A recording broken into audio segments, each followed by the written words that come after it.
Hi everybody, so I want to walk through the thinking to the project from the last unit. I haven't actually solved this myself yet, so this will be sort of like a live demo of how you can think through the issues. I usually start by trying to visualize the problem for myself, so here is the Desmos graph that I constructed, and I showed you the video of how I constructed it. And you can sort of drag around the tangent line and see what's happening. So the first claim that's being made is it certainly looks, at least when x equals 1, as if this length is the same as that length. And so the question is, so one of the questions is that always true? Another question is, how is the area of this triangle related to this point of tangency? And how is the rectangle area that is constructed with side lengths formed by the axes to this point of tangency? How is that rectangle area related to the point of tangency? Okay, so I'm going to try and kind of work this out. It seems to me like if I knew the equation of this tangent line, then I could directly solve for things like what is the Y-intercept, what's the X-intercept. That would let me do things like calculate the areas. So let's go ahead and do that.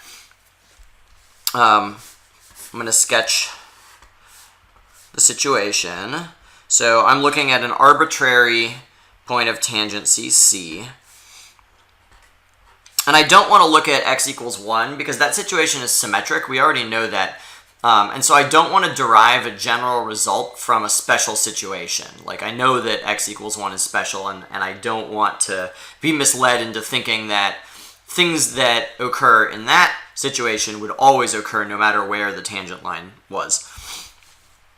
Okay, so let's find out everything we can find out. So we've got the function here is 1 over x. I know that the coordinates of this point are c and 1 over c because I just plugged in my x value of c into the f equation. Let's find the equation of this line L. So the derivative of this is negative 1 over x squared. And so then if I'm evaluating that at x equals c, I've got that the slope of the tangent line is negative 1 over c squared. Okay, so my equation for L, I'm going to use this point, and I'm going to use that slope. So I've got y minus, and then my y value is 1 over c. And then my slope is negative 1 over c squared, and then x minus c. Okay, so this is the equation of that line. And now I think I want to figure out what is the y-intercept and what is the x-intercept, so I can start doing things like calculating these distances and calculating areas. So I know that my y-intercept I'll get when my x value is 0. So if I make this 0, that's given me, so let's see, this, if you imagine this is 0, I've got the negative c multiplying into this negative 1 over c squared. So that's all just going to be positive 1 over c, because this negative sign is going to cancel with that one. And this c squared is going to divide the c, giving me just 1 over c. So then I've got that my y-intercept is 1 over c plus another 1 over c, so that's giving me 2 over c. All right. So now let's figure out what the x-intercept is. So the x-intercept is where the y-coordinate is 0. So I guess let's write it out this way. So I'll divide both sides, or let's multiply both sides by negative c squared. So that's going to give me c squared over c on the left, and then x minus c on the right. So clearly this is just c, and then if I add another c, that's going to give me x is 2c. Okay, so a really useful thing to do in general is to go back and forth between your representations. So I've got some algebraic results. I want to figure out how does that fit with my picture here. So I know that this distance is c, and I just solved for what's this x-intercept, and the x-intercept is 2c. So that's interesting because that's told me that this distance is c and that distance must also be c in order for the full distance to be 2c. Okay, so I know that this distance is the y-coordinate, so that's 1 over c. And I know that the y-intercept up here is 2, that distance is 2 over c. So that must mean this is also 1 over c. which is very interesting. So I know that no matter where my point of tangency is, the distance to the point of tangency on either axis is the same as the distance from the point of tangency to the intercept on that axis. And that gives me a very immediate proof of these two lengths, it seems like. I know that this is 1 over c and this is c. I know that this is 1 over c and this is c. So if you imagine calculating the lengths of these hypotenuses, yeah, probably. I've got one leg squared plus the other leg squared is the same as this leg squared plus that leg squared. So I haven't actually written it out yet, but I can just kind of see that those are going to end up being the same. So that's going to be a proof in general that the point of tangency is going to bisect that large length. Okay, well that's kind of neat. What else did I want to know? Oh yeah, area of triangle. So let's find the area of this triangle. I know that area is 1/2 base times height. So in our case, the base is 2c and the height is 2 over c. So area is 1/2 2c times 2 over c. Uh-oh. Gotta take something out of the oven. Okay, I'm back. So let's simplify this. I see a c is going to divide this c, giving us 1. Here I've got 4 divided by 2 is going to be area 2. So that's an interesting result. It seems that no matter where my point of tangency is, the area of this triangle is always 2. So now I'm noticing, of course, this triangle is half of this rectangle that we'd get. And I guess that's where the 1/2 in the area formula here is coming from. Okay, maybe there's nothing interesting to see there. All right, yeah, let's continue on. So now let's calculate the area of this lower rectangle. So that area, so this is going to be triangle area, and this is going to be rectangle area. So the rectangle area is the base times the height, so that's going to give us c times 1 over c equals 1. So the area of this rectangle is always 1, and the area of this triangle is always 2, which must mean, of course, that we could take these two triangles and fit them to be a second copy of this rectangle. So this would slide into here, and this would slide into the upper section there. Cool, and that makes a lot of sense. All right, so we've run through a bunch of results using the function 1 over x. This is not what you would turn in. This is just, this is me doing the work. This is not what a written result would look like. This is just you figuring out the problem. So if you're going to write the results to present to somebody else, I'll show you what that would look like eventually, but I just want to be clear, this is not that. We want to be able to generalize these results. So if I had 1 over x to the n, where n was a natural number, how would these results here change? Like, for example, if I have 1 over x cubed, is it the case that the area of this triangle is still constant? And if so, what is the constant? And I would want to know, like, how is the constant connected to the exponent, because that's the only thing that we're changing. I don't know the answers to these things, so let's figure it out. If you're feeling bold, you might want to jump straight to the generalization. So you might want to try and work through all of this if you had 1 over x to the n. I feel like it's gonna pump my intuition a little bit better if I run through one more example before generalizing. So I kind of want to see what's going to happen if I look at 1 over x squared and run through the same set of results. So let's try that and see how that comes out.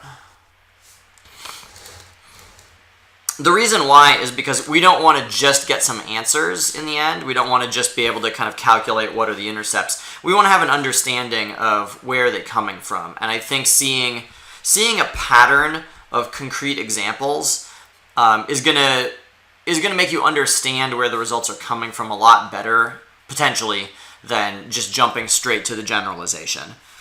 Okay, so I'm going to draw my picture again, except this time I've got 1 over x squared. This picture is potentially not very accurate. So here I've got an x value c, so this coordinate is going to be c and 1 over c squared. My derivative, so this is like x to the negative 2, right? So my derivative here would be negative 2x to the negative 3, which is 1 over x cubed. And then evaluated at x equals c is going to give us a slope of negative 2 over c cubed. All right, so let's find the equation for L now. So that'll be y minus my y coordinate, which is 1 over c squared, equals my slope, which is negative 2 over c cubed, times x minus c. All right, and I think I'm just going to do that, that same set of things. I'm going to calculate the y-intercept and the x-intercept. So the y-intercept is when x is 0. So again, I'm going to imagine this is 0, and I have the negative signs multiplying to yield 1. And then I've got this c divided by the c cubed is going to give me 1 over c squared. So I'm going to have y equals, well, I guess let's do it in multiple steps. So 1 over c squared equals, on the right-hand side, I'm just going to have 2 over c squared. And now I'm adding another c squared, and I'm getting y equals 3 over c squared. Okay, so I want to take a moment and sort of compare what's changed from the last time. So last time I had 1 over c, and I added another 1 over c. Now I've got 2 over c squared, and I'm adding 1 over c squared. So already that's kind of suggesting a generalization. All right, let's go and figure out the x-intercept. So when y is 0, I guess I'll write it. So let's multiply through by negative c cubed. So that's going to give us c cubed divided by c squared is going to give us c on the left-hand side equals 2x minus c. Now I'll divide by 2 and I'll add c. So that gives us c over 2 plus another c equals x. Okay, so I guess c is the same thing as 2c over 2. So that gives us that x equals 3 halves c. All right, how does this compare to our last one? So here we had c plus another c. Here we had c plus a half c. No, I'm sorry. Here we had a half c plus a c. So again, maybe you're sensing a pattern here, maybe you're not. Either way, let's see how the triangle and rectangle results come out. So I guess we actually didn't need to do that stuff to figure out the rectangle. So the area of, so let's do this as triangle area, and we'll do rectangle area here. So the rectangle area is going to be c times 1 over c squared. So the rectangle area is 1 over c.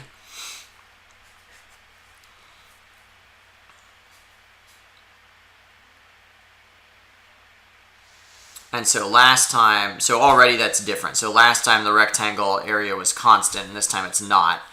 And that might be obvious to you, and it might not. Let's look at a better picture. So here, well, so if we go back here, you can see the symmetry in the red curve. If my x value is at 2, that's going to give me the same geometries as if my x value is at 1/2. So you can imagine it sort of reflected around the line y equals x here. But all of those symmetries change when I make the exponent 2. So I guess it makes sense now that that it wouldn't remain constant. So let's go back to here. Oops. So now let's look at the triangle area. The triangle area is going to be this entire base times this entire height. Well, let's see how the pieces divide out again, actually. So this is C, and I said that my X-intercept was 3/2 C. So this must be the 2C over 2. This was the 2 C over 2's. And then this must be the remaining C over 2 that we added. Because remember back here we had a C over 2, and then we added 2 C over 2's. I know that this is C, and I know that this is 3 C over 2's, therefore this last part must be just 1 C over 2. And so here, this distance is 1 over C squared, and I know the whole thing is 3 over C squared, so that must mean that this part is 2 1 over C squareds, giving me 3 over C squared total. So that's interesting. So I'm noticing now that this is 2/3 of that whole distance, and this is 2/3 of this whole distance. So it seems like when my function is 1 over x squared, the point of tangent C is kind of dividing these lengths into thirds, whereas here it was dividing it in half. So already that's definitely suggesting a pattern to me, and you could guess if it was 1 over x cubed, what would you expect to see there? Okay, so triangle area, 1/2 base height. So here my base is 3C over 2, and my height is 3 over C squared. So let's see what we're going to have. So C divided by C squared is going to be 1 over C, and then collecting all these constants, we're going to have 9/4 times 1 over C. Interesting.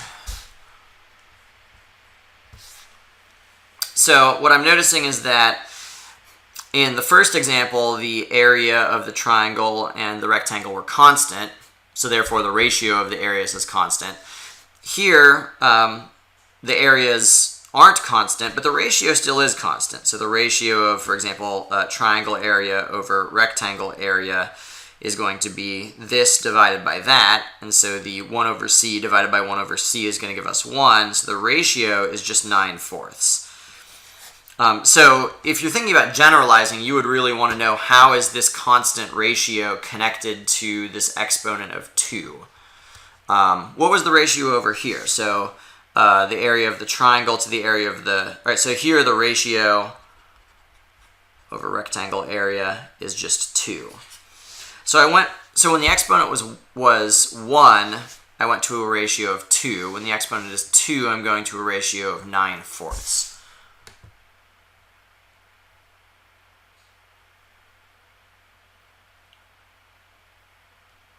Uh-oh. I think I paused the video, and I think I just said a lot of stuff while it was paused. What I was saying was, in our first example, even though... Well, so in the first example, the area of the triangle was constant and the area of the rectangle was constant, no matter where the point of tangency was. That's not true of this curve. As I move the point of tangency around, the rectangle and triangle areas are changing. However, if you look at the ratio of the areas, so if I have, this is my triangle area divided by my rectangle area, the 1 over C divides the 1 over C to get 1, and so the ratio is just 9/4. Whereas the ratio up here, 2 over 1, is 2. So if you're thinking about generalizing, you should be wondering, how is this constant area ratio connected to the exponent? So when the exponent was 1, here we had a ratio of 2.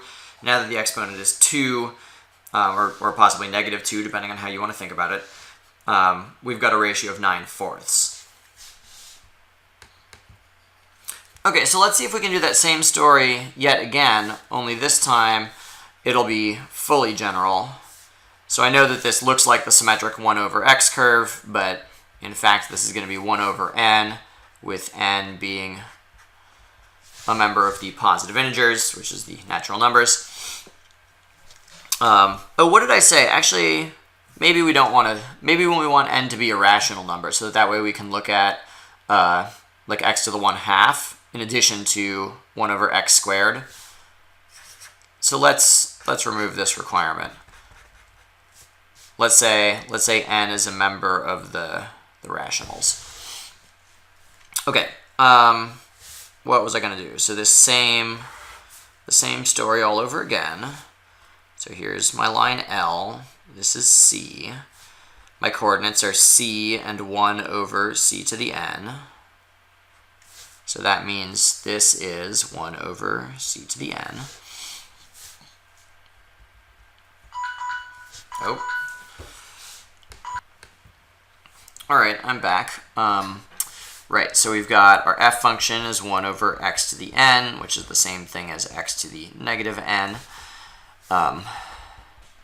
with n rational. Therefore, the derivative will bring the negative n down, so that would be negative n x to the negative n minus 1. Maybe we'll just, let's leave it in that form. So now the equation for our line will be y minus our y coordinate, which is 1 over c to the n, equals our slope, which is negative n 1 over c to the negative n minus 1. Because remember, our derivative, we're evaluating it at x equals c. So that means the slope is negative n times 1 over c to the negative n minus 1. Okay. So now, right, so x minus c, because c is the particular x coordinate for our point of tangency. All right, so let's do the same two things we did last time. Let's find the y-intercept and the x-intercepts. So the y-intercept is when x is 0. So let's actually write this out a little more carefully now that we're in general. So the negative sign multiplies with the negative sign. So we've got n over c to the negative n minus 1 times c. So let's, I guess, simplify that on the right. So I could rewrite this as c to the... What have I done here? That doesn't make sense. Here we go. Okay. Okay, there we go. So this is really negative n minus 1. So then times c to the 1, we would be adding these together. So that gives us n times c to the negative n. And now, onto that, we are adding 1 over c to the n plus 1 over c to the n. So we've got n over c to the n plus 1 over c to the n. So this makes a lot of sense, because remember so n is our exponent here, so when n equals 1 in our original example, we had a 1 over c plus a 1 over c to give us 2 over c. So 1 over c to the 1 plus 1 over c to the 1 gives us 2 over c. Then in our next example, when the exponent was 2, we had 2 over c squared plus 1 over c squared. So that was the 2 over c squared plus 1 over c squared. So in general, if n was 99, we would have 99 over c to the 99 plus 1 over c to the 99. Okay, I like that. So let's now figure out the, the x-intercept. So that's when y equals 0. So if y is 0, let's multiply both sides by negative 1, and then let's multiply through by c to the n plus 1. So on the left-hand side, that's going to give me 1 over c to the n times c to the n plus 1. And on the right-hand side, I've still got that n, and I've got my x minus c. Okay, so this is like c to the n plus 1 minus n. So that's just going to give us c to the 1. So that's how those cancel. And then I'll divide through by n, and then that gives me x minus c. So that gives me x equals c over n plus another c. And that also kind of fits with what we had before. So when n was 1, we had c plus c. And then when n was 2, we had c over 2 plus c. And so then when n is 3, we'd expect to see c over 3 plus c. Okay, so this is feeling really nice. Let's go ahead and do our other area results. So this area is going to be c times 1 over c to the n. So it seems like,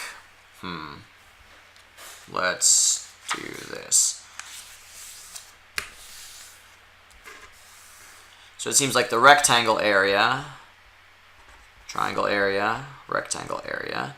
So it seems like rectangle area is going to be c over c to the n, which is the same thing as 1 over c to the n minus 1. And then the triangle area, this distance and this distance. So we decided that, okay, now this is no longer accurate. So this is 1 over c to the n. And onto that 1 over c to the n, we are adding n over c to the n. So this is n over c to the n. Then here, we know that this distance is c, which must mean that this distance is c over n. All right, so that means our triangle area is going to be 1/2 times, let's see, this is n plus 1 over c to the n when I add those two things together. This one, so the c is like n c over n, plus an additional c over n is like n plus 1 quantity c over n's. All right, so now let's see how this simplifies. So here I've got a c and a c over n, and I've got a 1/2, and I've got an n plus 1 squared. So let's write n plus 1 squared here, divided by 2n. So I'm collecting this and this and this and this, and then c over c to the n is the same thing as 1 over c to the n minus 1. All right. Interesting. So now if we're going to look at the ratio, it's the ratio of the triangle area divided by the rectangle area. So again, these terms with c are going to end up dividing to be 1. So I'm left over with a triangle to rectangle ratio of n plus 1 squared over 2n. And let's just double check that against our previous results to make sure I didn't make a mistake here. So when n equals 1, that gives us 1 plus 1 squared is going to give us 4, divided by 2 gives us 2. So that makes sense because here we originally had a ratio of 2. When n equals 2, that's giving us 3 squared is 9, divided by 4. And that's what we're also getting here, 9/4. Interesting.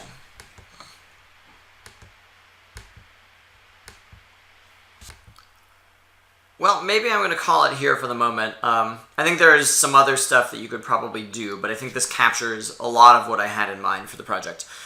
I hope that you found this enjoyable. Have a good weekend.